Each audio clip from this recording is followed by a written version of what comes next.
to yet another episode of Bury Our Bones with Cinema, the podcast that lives, breathes and dies both classic movies and not so classic movies. In today's episode, we make our way down the entrance ramp in the world that is pro wrestlers in movies, the bad and the ugly. So let's put up our multicoloured spandex tights, check the pyro is working and get ready to suplex everyone through a flaming table. It's time to bury our bones with cinema. Exclusively only on Orangutan Records, Jake Fratelli sings the classics.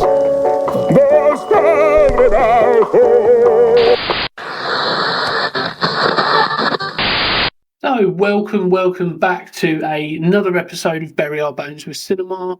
As the title mentioned, we are going to be looking at pro wrestlers in movies, the bad and the ugly.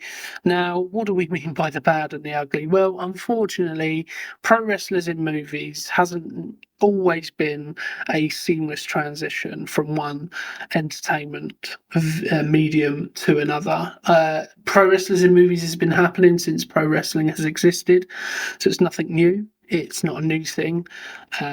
Unfortunately, they've usually been in what I would call bit part roles or cameo roles and things like that. It's only, I would say, within the last sort of 30 years have we seen pro wrestlers become the main characters of films and become more of a starring role in Hollywood. And unfortunately, when that has happened, it hasn't always been to good results, shall we say.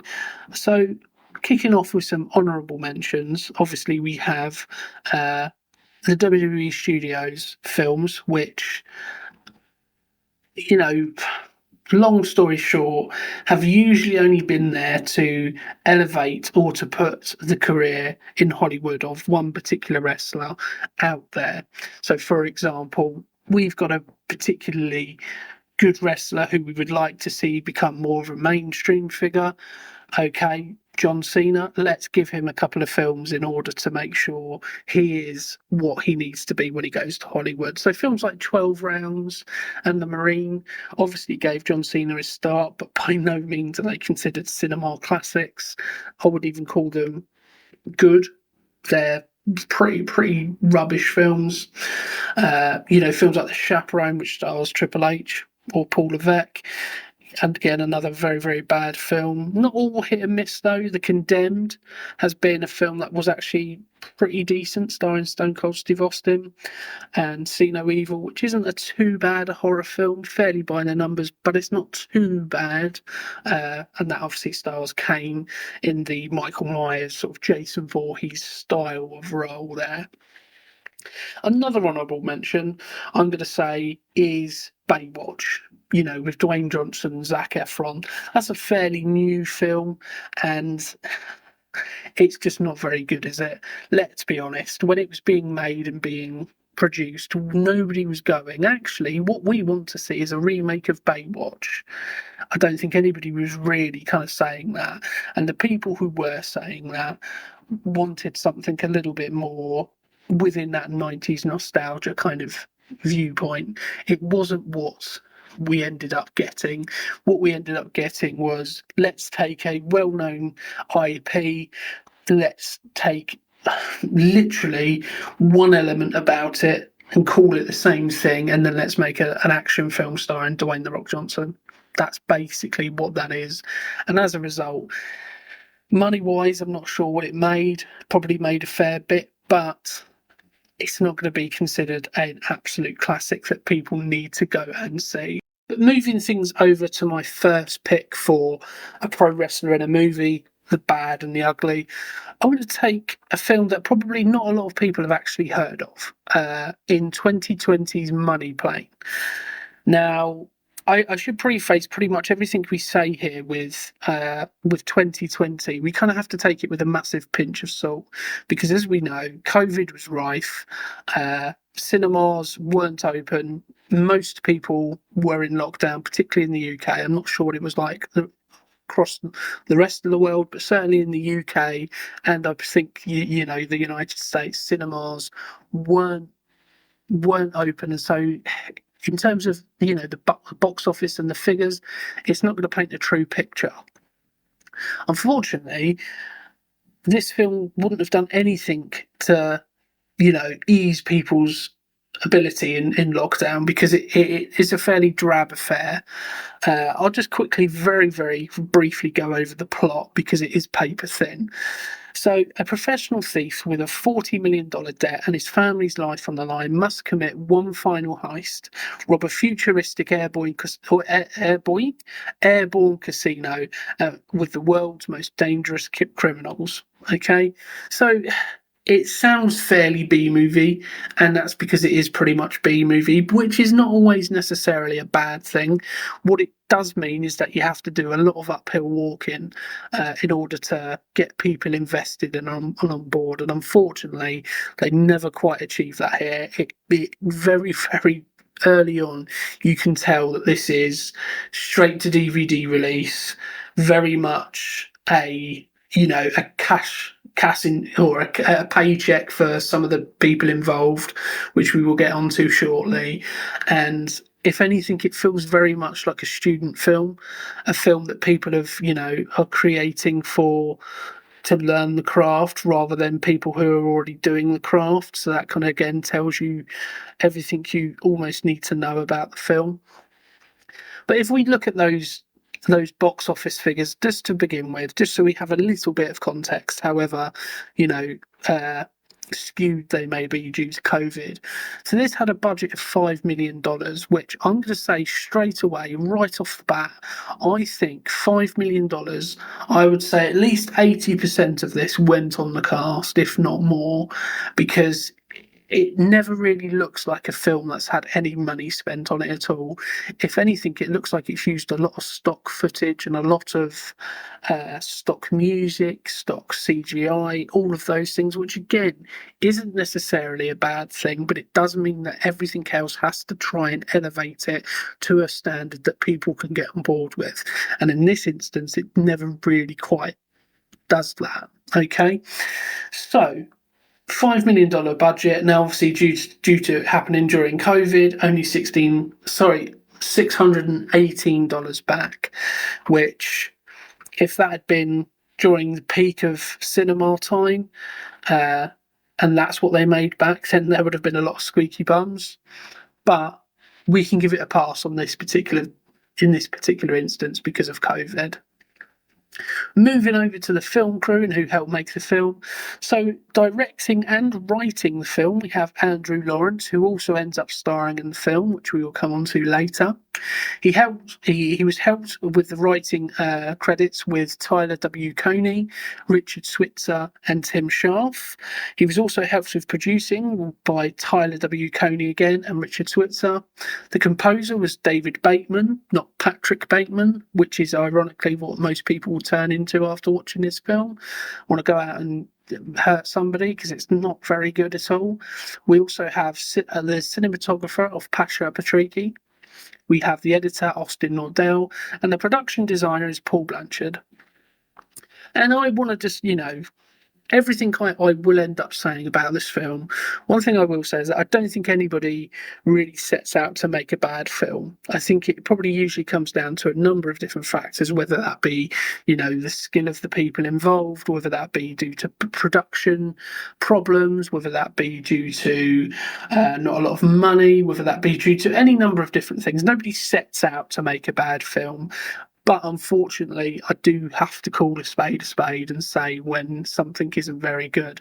And a lot of people agree with me. If you were to look at the IMDb rating, just 3.2 out of 10, not very good at all. If you look across into Rotten Tomatoes scores, we're looking at 23% critics rating, 33% audience score, which I think is very, very generous.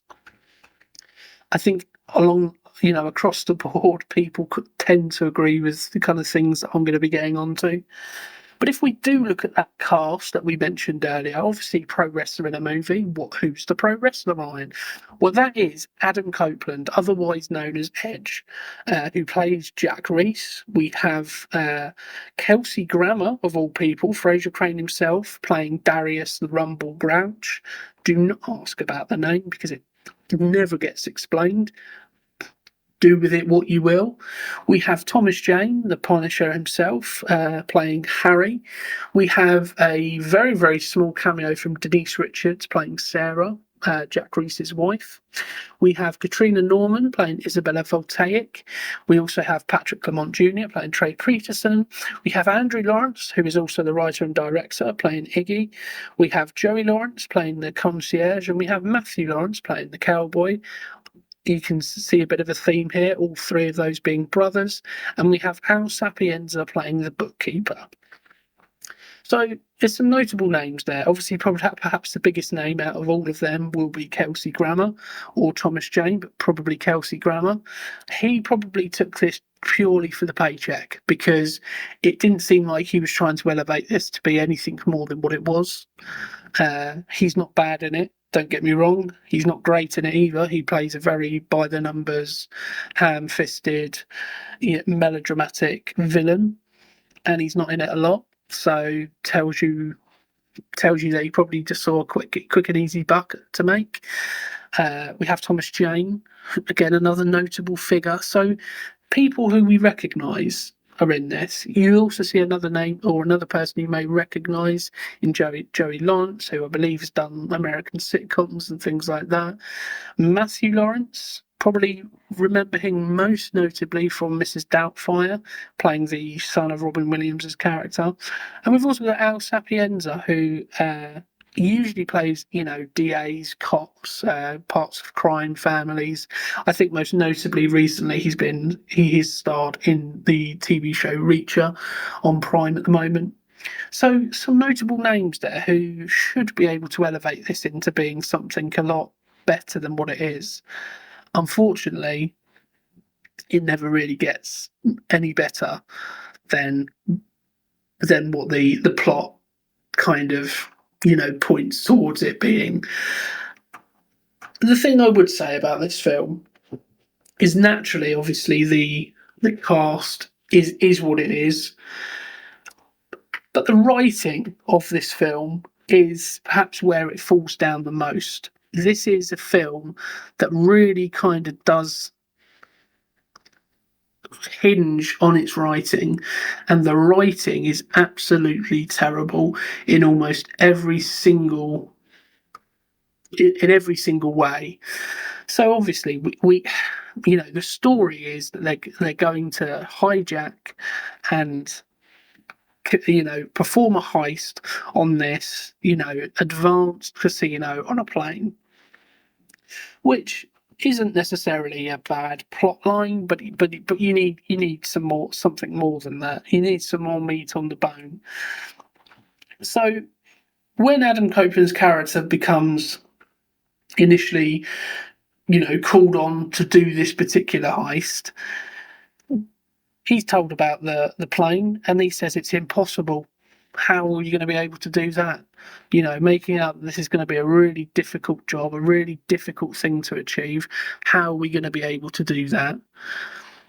And then we see the opening credits. And then almost immediately after the opening credits, he has a plan and they're about to execute the plan.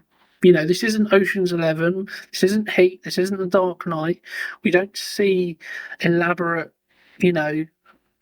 planning montage or anything like that.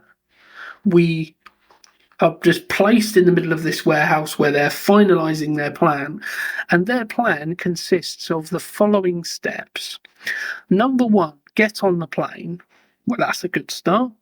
Number 2, take over the cockpit of the plane. And they show a flash forward of this, which I thought was this is if everything goes to plan, which it inevitably won't do. But it ends up being exactly what happens. And what happens is Adam Copeland is waiting outside the cockpit. One of his team is the air steward who knocks on the cabin's door, and the pilot comes out and is like, "Hey, how you doing?" sort of thing. And then Adam Copeland punches the pilot, and they put him in the toilet, and he's in the cockpit. That's about it. He then also seems to entirely forget that there would be a co-pilot in this situation, because he seems shocked when the co-pilot is like, "What are you doing in here?" And they proceed to have a full-on fight in the cockpit. So, and all that affects the plane's flight is with a little bit of turbulence, and bearing in mind they're being thrown across all of the buttons and everything, that would probably mean that fuel reserves have gone, all the landing gears has been lowered, and all of these things. But no, just a little bit of turbulence. Never mind.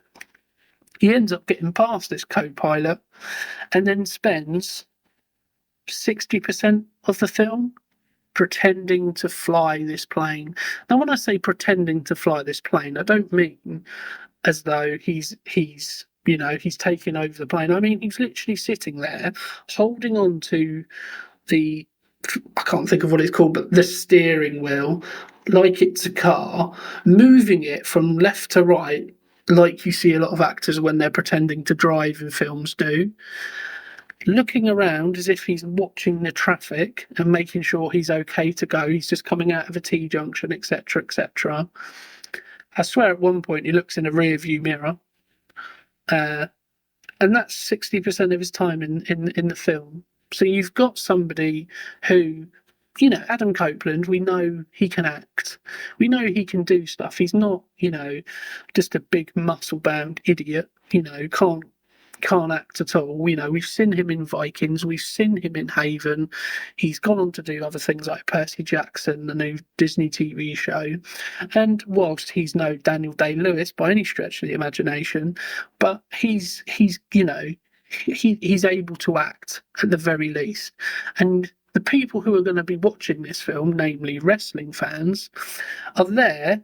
And you would think, I know, let's make the most of the time that we have with this particular person. No, let's put him in the front of a cockpit, flying a plane for 60% of the film, or 60% of his run time. Sorry, not even 60% of the film, 60% of his time in front of the camera.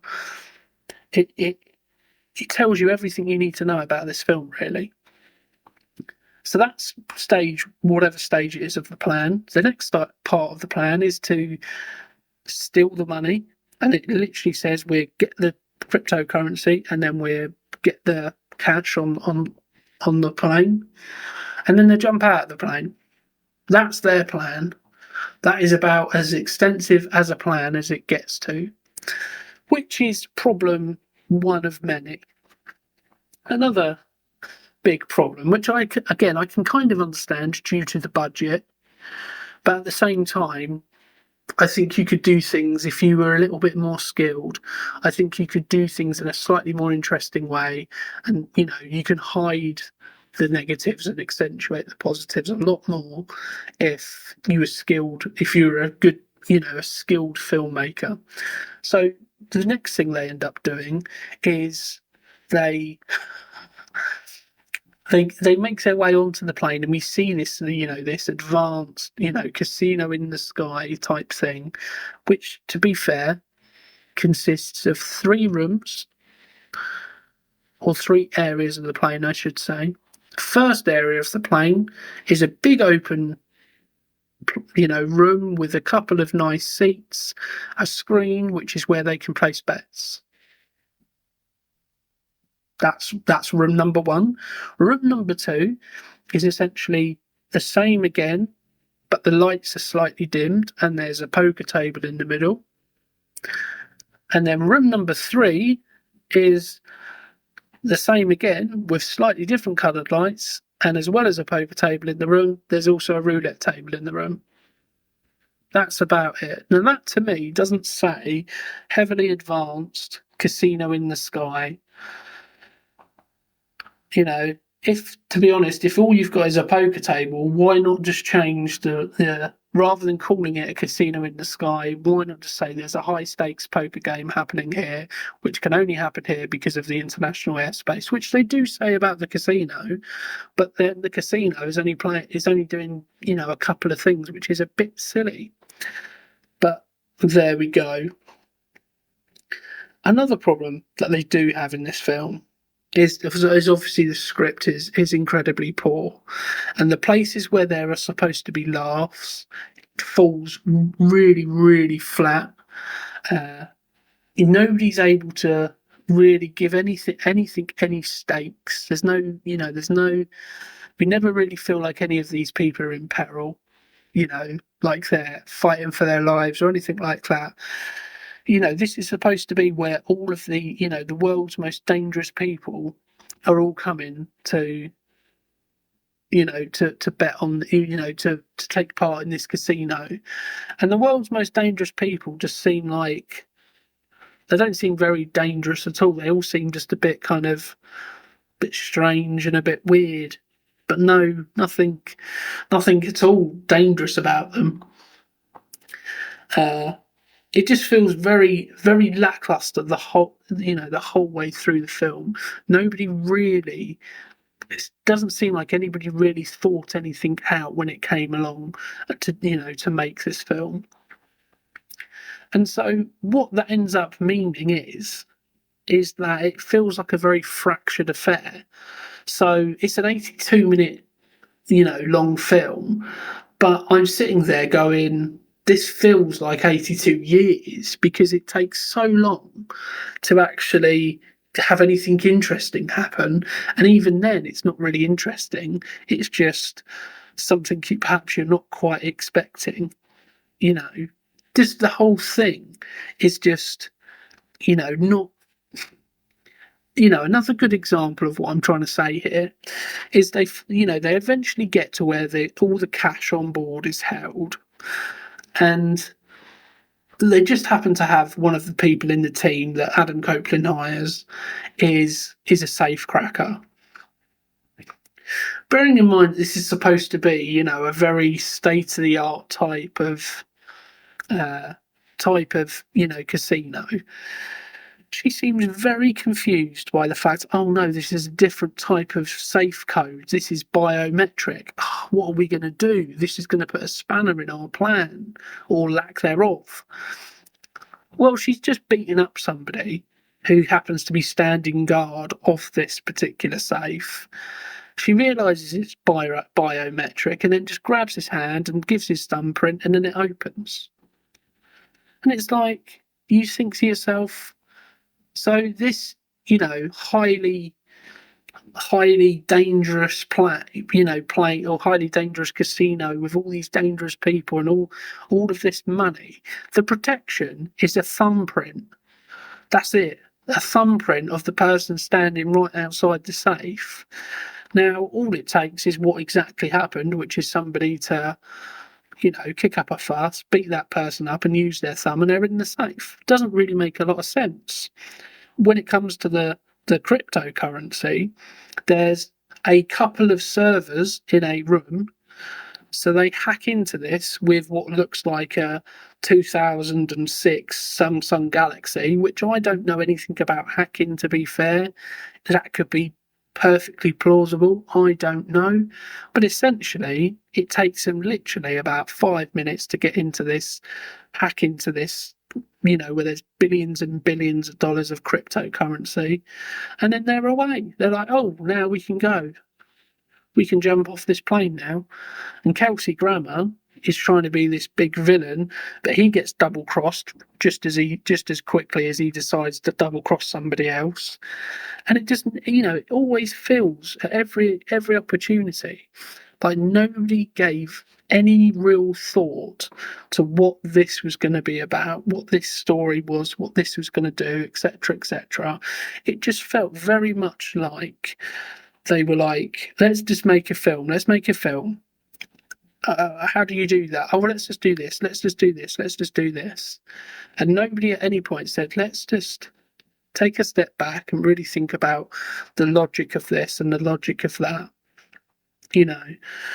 Another example amongst many before I start to move on and get slightly more positive, although still looking at a bad film, slightly more positive. Another thing here is they communicate with Adam Copeland, whilst he's pretending to fly this plane, communicates with Kelsey Grammer's character, who's back at his home.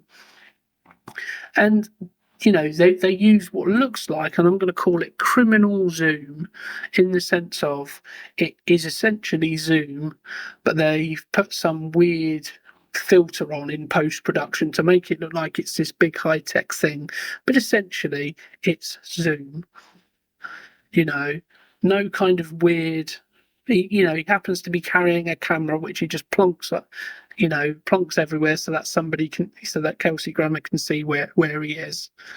It just always feels like they just wanted to make this as quickly as possible and never actually decided to take a step back and say, what are we trying to do here? So, long story short, if you're thinking of watching a film that contains a wrestler, or even just a film in general, I would advise heavily against watching 2020's Money Plane.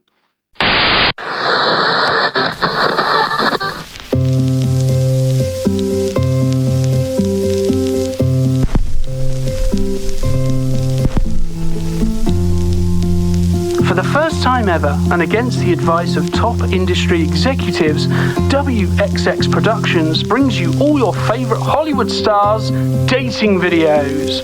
From Sylvester Stallone. I'm just looking for my Adrian to, help me get to the last round, for like moonlit strolls, ice rinks, meat factories, Russian ballet, Is your favourite movie stars as you've never seen them before, unfiltered, unedited, and looking for love. When love comes a-calling, Hollywood needs a hero. Some might say an action hero. Yeah, come on, do it. Date me now. I'm right here. Come on, do it. Date me now. That's Hollywood Love Tapes from WXX Productions. So moving on ever so quickly to my second pick for pro wrestlers in movies, the bad and the ugly. I'm going to pick 1991's Suburban Commando, starring none other than Hulkamania himself, Hulk Hogan. Now, this came at a time where Hulk Hogan was probably thinking of what he was going to do post his wrestling career. So he decided probably movies is going to be a good way to go. Tried to essentially do what Dwayne Johnson done, but to not not quite the same success. And one of the films that he ended up going with was Suburban Commando, coming 2 years after his the first major feature in No Holds Barred, where he was the lead. Obviously he'd been in the Rocky franchise previously, but he was more of a side character in that. This was very much a Hulk Hogan vehicle. And it came just before Mr. Nanny in '93, both produced by New Line Cinema. And this was going to be the thing that set Hulk Hogan in Hollywood. This was going to be one of the films that was going to, cement him as a box office draw when it comes to Hollywood. Obviously, we know he is in wrestling. Now, I think it's kind of crucial to say that this film has a lot more enjoyment value than Money Plane did for me. It's still not a great movie. It's still a bad movie, but there's still some elements that I enjoyed more so than Money Plane. So let's preface there with that. But looking at the budget and the box office, it's difficult to kind of find a figure that I'm confident is accurate in how much was spent on the movie. But I'm going to guess it was a sizable chunk, considering they wanted Hulk Hogan in the starring role, and we know that he is, let's say, dollar orientated. We know that from his wrestling career. But in its opening weekend, it made back $1.9 million. And it's difficult to know if that's good or bad, because we don't really know how much was spent on the film. But gross worldwide and in the US and Canada, it made back just under $7 million. So safe to say it wasn't necessarily the career vehicle that Hulk Hogan thought it was going to be, and that New Line Cinema had hoped it would be. Didn't stop them making Mr. Nanny though in '93. Arguably a worse film, but I think Suburban Commando is the one that people most remember. And if we look at the film crew, we look at the people who made it. So it was directed by Burt Kennedy. It was written by Frank A. Capello, as Frank Capello. The producer was Howard Gottfried, who ended up going on to direct Mr. Nanny. The composer was David Michael Frank. Cinematographer was Bernd Einel. I do apologise if I've got that wrong. Editor was Terry Stokes. We have the casting directors of Fern Champion and Dory Zuckerman. And we have production designers Ivo Cristanti and CJ Strawn. Now, there's not, apart from Howard Gottfried, who I know directed Mr. Nanny, there's not a lot of names there that are jumping out at me and I'm going, oh, I know who they are. They've made this, they've done this. So if there are any films in their back catalogue that I'm aware of, it's not something that I'm attaching to them immediately. You know, it's not like I'm going, oh, I know that person from that particular film. So that's something to kind of bear in mind. And sometimes you do find that a lot with films where pro wrestlers are the lead characters, same with Money Plane in this instance. You don't often get, you know, very few and far between do you get a well-known director going, right, I'm going to cast this actor, or sorry, this wrestler in this particular thing, other than if it's usually in what I would call a typecast role where he's playing a thug or a villain or whatever it may be. Obviously, there are some exceptions to the rule, but generally speaking, that's what ends up happening here. And, you know, looking at the audience reception of Suburban Commando and the critics' reception of Suburban Commando, you're kind of looking at very similar kind of, you know, scores as what we've seen previously with Money Plane. So slightly better though, with a 4.6 out of 10 IMDb rating, so ever so slightly better. We have a Rotten Tomato score of critics score of 15%. We have an audience score of 33%. So generally speaking, not a very well thought of film. It's not a film where people have really kind of flocked to see this and you know, have said good things about it. This is a film that not a lot of people are particularly fond of. I think it's now probably got into that cult status a little bit, particularly for wrestling fans, but still nowhere near what we would consider a decent film. But if we go through the cast should have been able to, well, I would argue the cast in this instance stopped it from being an absolute dud, you know, made it slightly enjoyable in places. So obviously we have the immortal Hulk Hogan playing Shep Ramsey. We have Back to the Future's own Christopher Lloyd playing Charlie Wilcox. We have Shelley Duvall from The Shining playing Jenny Wilcox. We have Larry Miller, who a lot of you will recognise, but I can't think off the top of my head, something that he's been in, but he's in an awful lot of things and he's a recognisable face, playing Adrian Belts. We have William Ball playing General Suter. We have Joanne Deering playing Margie Tannen. We have Jack Elam playing Colonel Dustin McCowell. We have Roy Deutress playing Zanuck. We have Tony Longo playing Knuckles. We have Michael Faustino playing Mark Wilcox. We have Mark Calloway playing Hutch. And we have Laura Mooney playing Teresa Wilcox. Now, wrestling fans would have recognised a name there. And other fans may have recognised a name as well in Mark Calloway, but most people will know him as his wrestling alter ego, The Undertaker. So a very early cameo from The Undertaker there, prior to him becoming, you know, the phenom that we know he ended up becoming. So as I say, there's a decent couple of names there in the cast. We know Christopher Lloyd is a you know, a good comedy actor from Back to the Future. So we know he works in that kind of in those roles. Shelley Duvall, again, an accomplished actress in her own right, so we know that works there.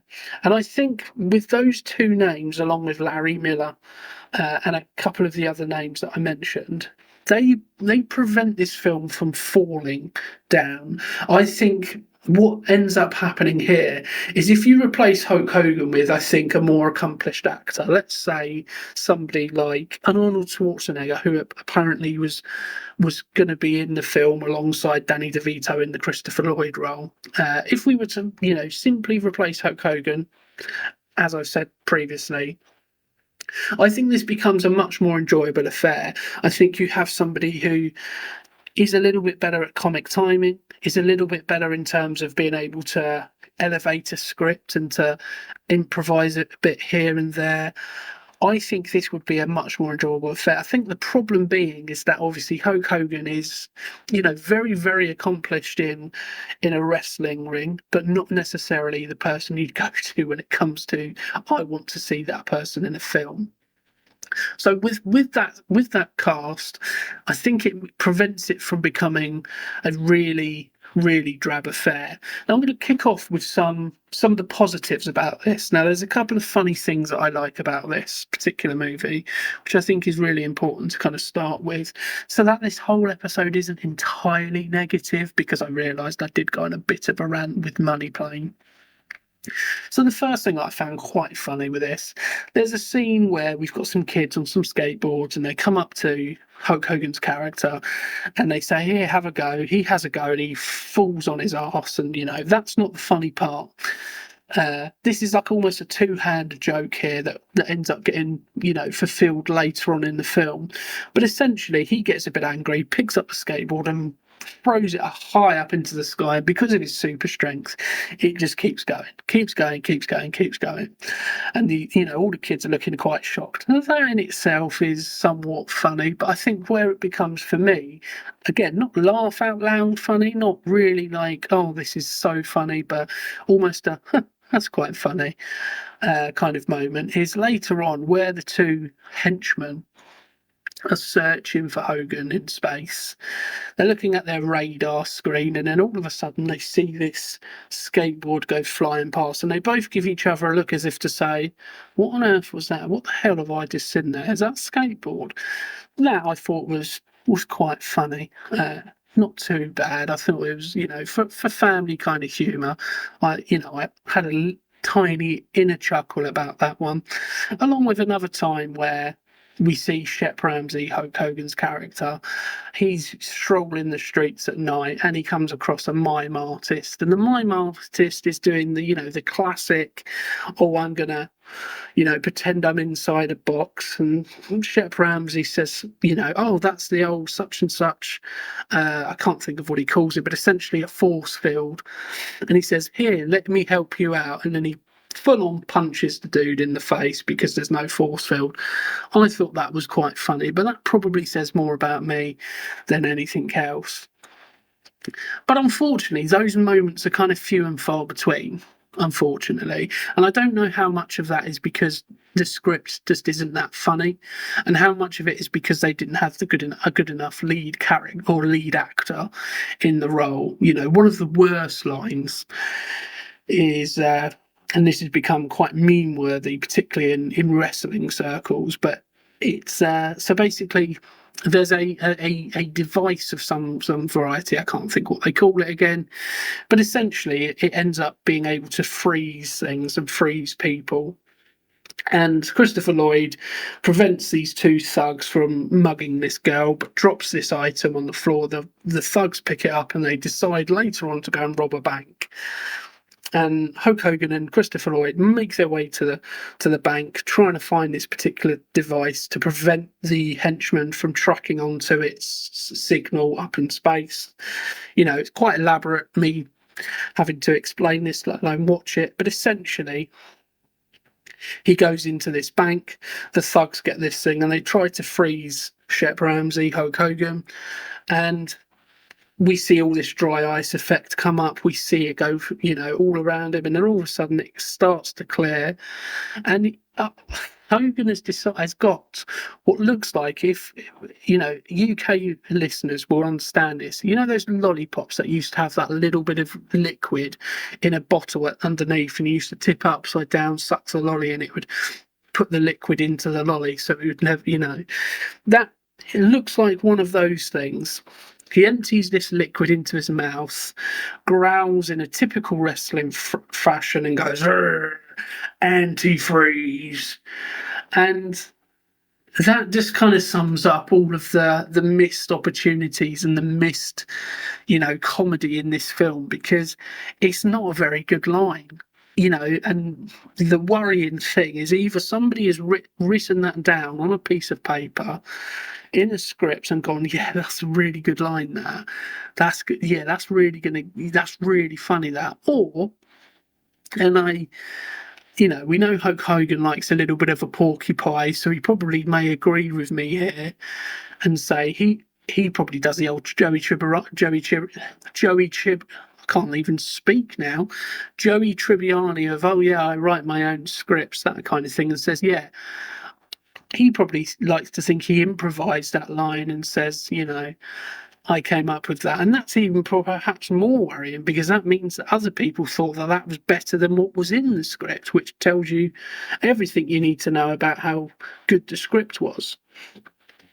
And I think, generally speaking, if that had been, say, an Arnold Schwarzenegger or somebody else who is, still of the right kind of physical stature and physical appearance, but with a bit more acting chops and a bit more, what's the word I'm looking for? Just a bit more used to being in front of the camera for movies, could have made that into a much better moment. I'm not going to say it's going to be winning Oscars, but it could have been a better moment, and it could have been something slightly funnier, and not feel like a giant heap of wet poo, as it ends up being. And I think, it's filled with plot holes. It's filled with those sorts of things. There's a scene where, well, not even plot holes, but just things that defy logic, and not even in a, I'm going to defy logic because it makes sense. Or sorry, I'm going to defy logic because it's funny. Because it doesn't end up being funny. So in that same scene preceding that, they go to chase these thugs to this bank, and Christopher Lloyd is taking his time trying to unlock his door to his car. So Hulk Hogan pushes him out the way and says, I'll get in, and then rips the car door off. Again, not particularly funny for an adult, maybe for a child, I don't know, but not particularly funny. And then decides to go around the car and get in the passenger seat, which happens to be open, which renders the whole thing entirely pointless in the first place. And it's, things like that which don't ever really make sense. Things are slightly illogical. The actual arc of the film, the arc of the narrative, and the only probably saving grace, and I think this is as much Christopher Lloyd's doing as anything, is that we do see a bit of a character arc of Charlie Wilcox, the character. We see him be this person who is, not very confident, bit of a pushover, a bit under the thumb, bit this, a bit that.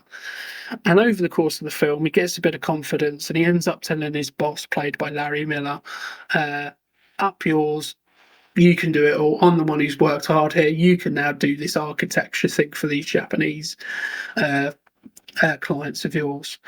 That's probably the biggest kind of saving grace, is that it has those kinds of things. However, I feel like the script isn't in service of that. It never feels like that's a main focus. It feels like it's a collection of what people thought were funny scenes, kind of ham-fisted and fragmented together to make a general hodgepodge of a film, really. Doesn't really ever feel like, they start the film on sure footing.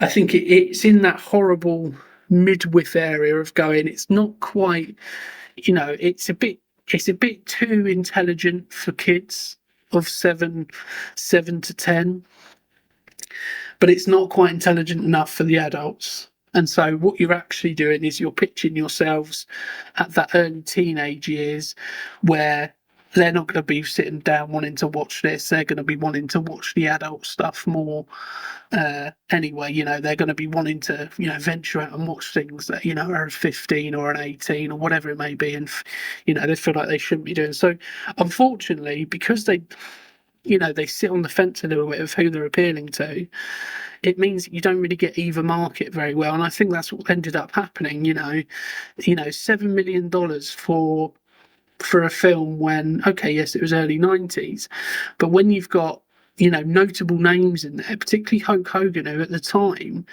he was probably the only wrestler that anybody knew, and he's become, a very much somebody who's, embedded himself in pop culture.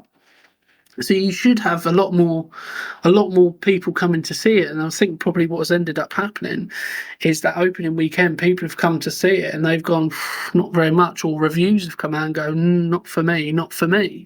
So I think that's kind of, as to be fair, what has ended up happening here. It's been quite difficult and quite, just never really able to push itself into, the decent film category. And if we look at how the film was made, as I say, it was originally intended to be for Arnold Schwarzenegger and Danny DeVito. So you put those two characters in the film, and I think it becomes entirely different. I think that we know they work together, they have a good chemistry. I think you lose. Even if you take Christopher Lloyd out, nothing against him, as I say, I think he's probably the best thing of the film. But if you put Danny DeVito in the role of Charlie Wilcox, suddenly you've got a visual thing that's a lot funnier. I was just about to say, a bit like Twins, which is actually what Arnold Schwarzenegger and Danny DeVito chose to do instead of doing this. So, and again, probably that script is much better than this is. Twins is I think a bit of an underrated comedy. I think people forget that film quite a bit. So you put them in the film and actually that becomes entirely different.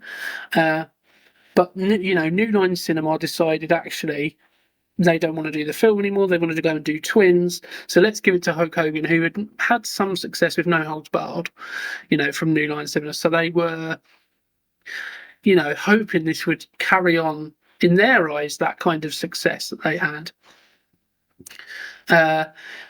Strangely, a video game came out based on this film in 1993.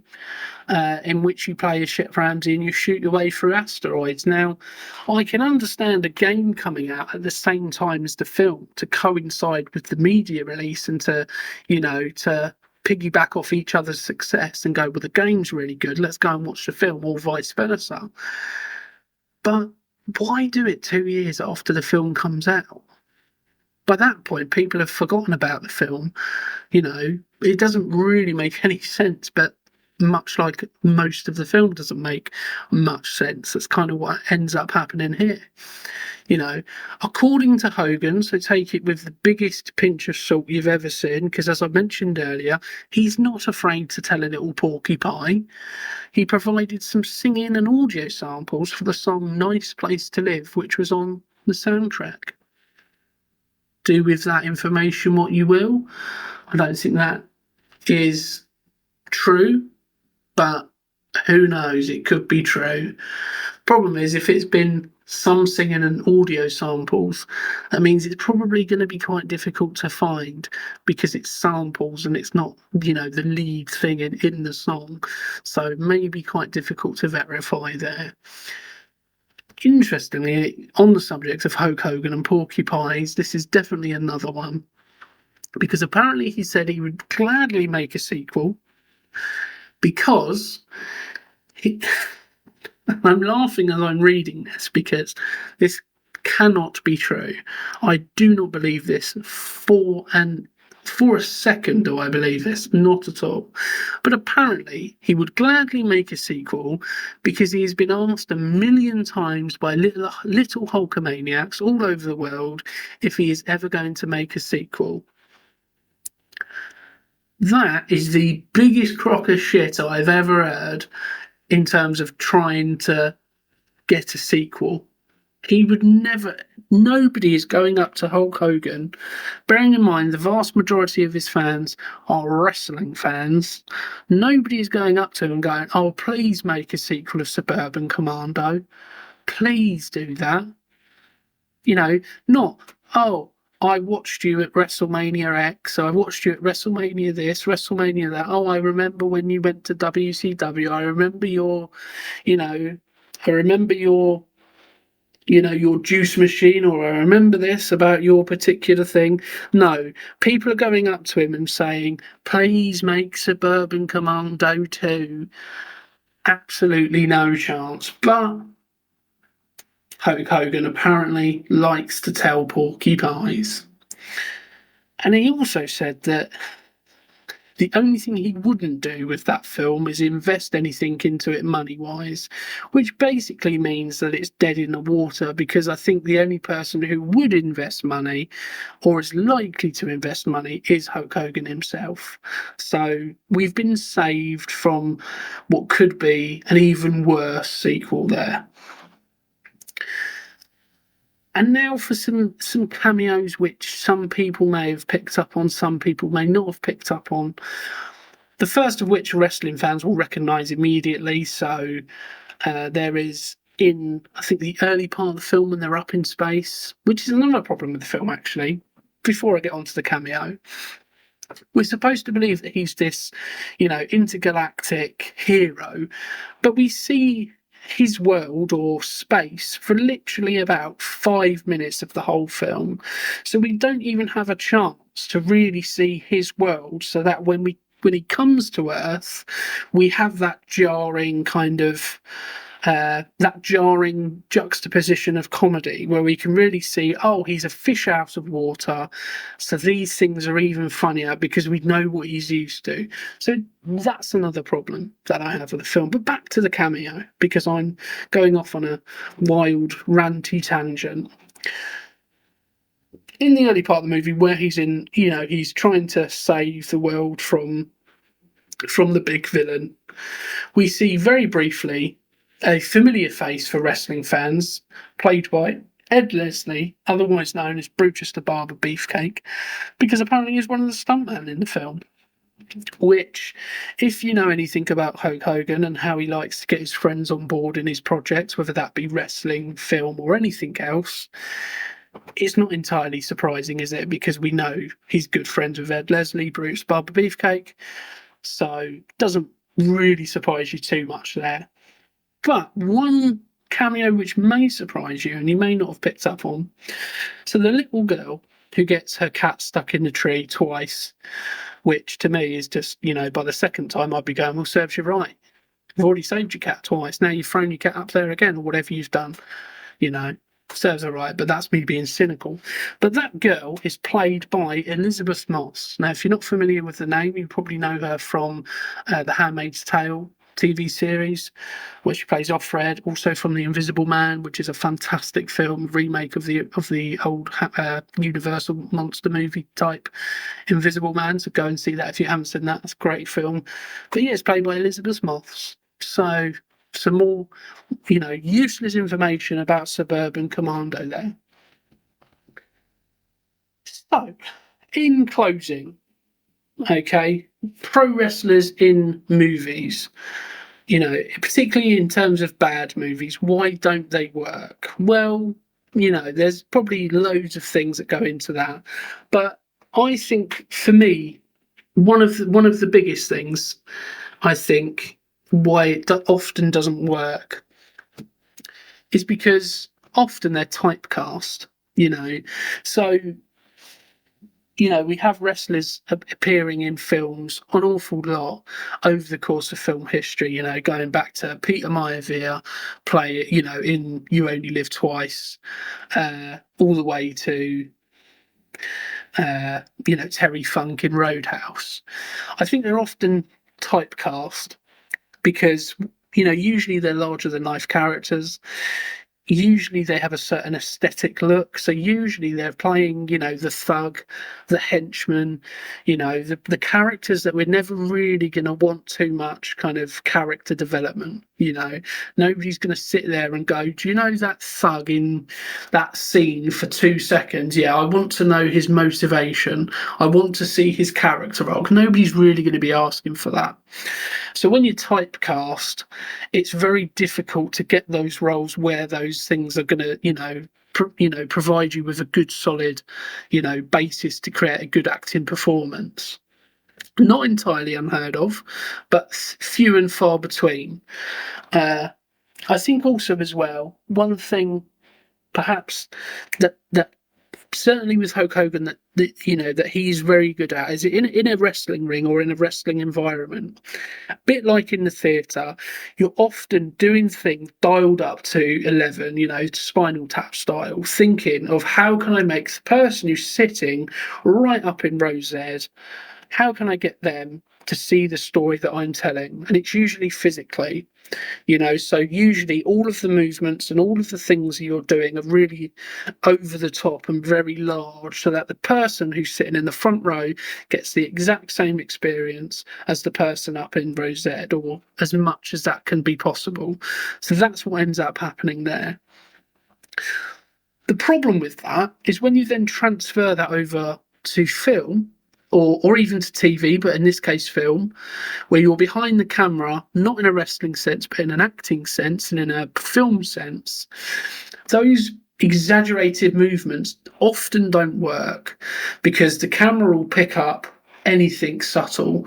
So you can be immediately a lot more reserved. You can do nuance a lot better on camera than you can in wrestling. Not unheard of, but a lot easier. And so what happens is those actors, also those wrestlers come along and they're doing what they know from wrestling, and it's too much. And often, unless you've got a really good director, the people they're working with perhaps are either a little bit scared of telling them because of the reputation of being a wrestler or whatever it may be, or not confident enough or not skilled enough to say, dial it down. We don't need that here. What we need is this. We need, 10% of what you're giving us right now. And I think that may be, a lot of the problem in some cases. I also think it's probably a case of wrestlers not necessarily knowing what good writing is or what good direction is. A lot of the wrestlers who have gone on to be in film that haven't necessarily made it have, been, successful in an environment where they're being told what to say, whether they like it or not, i.e., we think your character is going to do this for this next match. And you may go, well, I don't really want to do that. That's not what my character is. And it's essentially do that or you lose your job. Now, I'm not saying it's not like that with film, because obviously, very few directors will let you ad-lib or whatever it may be. But what it does mean is that your wrestlers are often doing things that they don't really want to be doing, and so are often, make it, so, to use a wrestling term, they're making chicken salad out of chicken shit. Making the best out of a bad situation.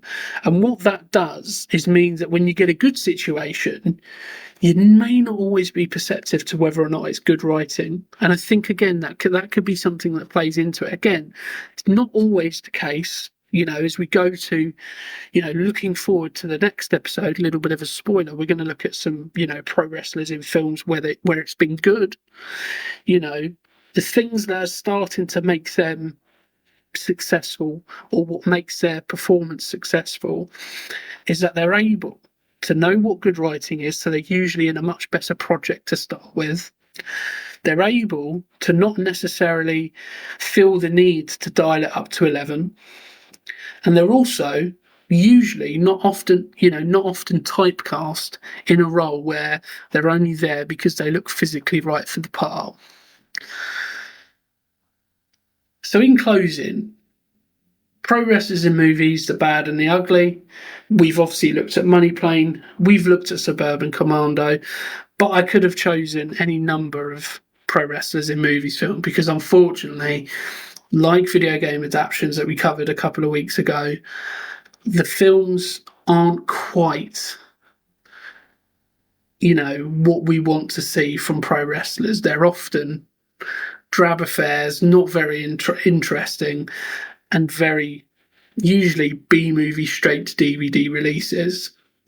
But next week we're going to be looking at some better options, some better films.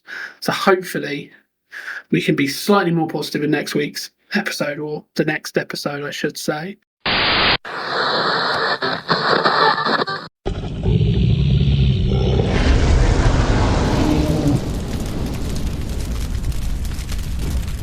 Red Dragon Coffee Roasters. Our roasted coffee beans are so good, you'll think you've been strapped to a wheelchair, set alight, and pushed down Main Street.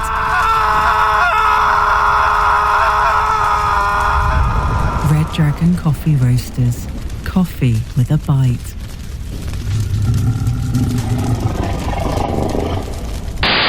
Unfortunately, that brings us on to the end of the episode. We hope you've enjoyed listening.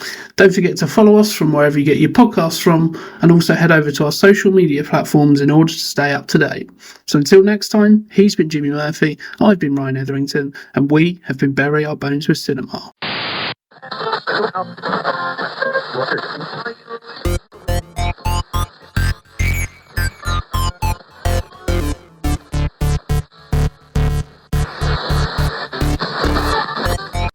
Be a one-button job. Boom, boom, boom, boom, toom, toom, toom. I have a terrible tendency to just scroll about if you're talking, when we're doing it, I still find it slightly distracting. It's a bit weird, but I think it's a bit weird, but I suppose... maybe if you listen to it back, see if it sounds... I was like, I'm going to have to stop it.